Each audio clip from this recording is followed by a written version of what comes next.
Merci Madame la Présidente. Madame la Ministre, la Présidente. On estime à 23 000 le nombre de personnes prostituées en Belgique. L'existence de réseaux de prostitution est une réalité connue de tous.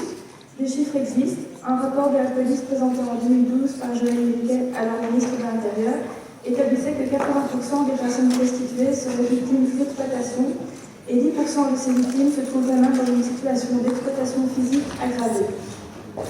À cela s'ajoute une exploitation économique.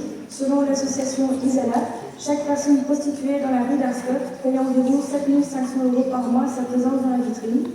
On estime ainsi que le propriétaire d'une vitrine touche plus de 300 000 € par an.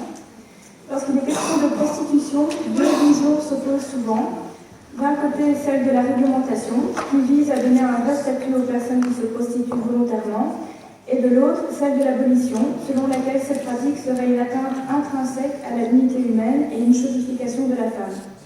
Au-delà de ces conceptions, je pense que toute personne s'inquiétant du sort des femmes est au minimum d'accord qu'il faut en finir avec l'exploitation sexuelle issue de la traite des êtres humains et avec toutes les autres violences dont sont victimes les personnes prostituées.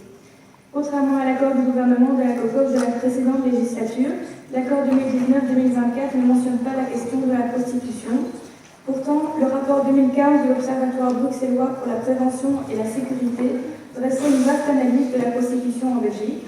Il disait notamment, et je cite, « Le bien-être et la sécurité des personnes prostituées sont une raison suffisante au développement d'une politique en la matière. L'idée selon laquelle l'accompagnement des personnes prostituées entretiendrait la prostitution nous semble peu justifiée et peu responsable, étant donné que ces personnes forment un public cible de la santé communautaire, potentiellement précaire ou en difficulté. On voit donc que l'action du gouvernement de la COCOF est nécessaire.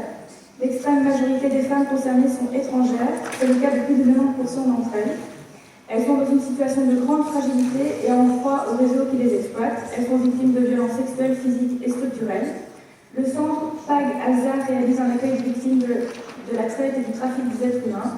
En parallèle, plusieurs associations reçoivent des subsides pour leur travail d'accompagnement des personnes prostituées, et c'est une bonne chose, mais ce n'est certainement pas suffisant.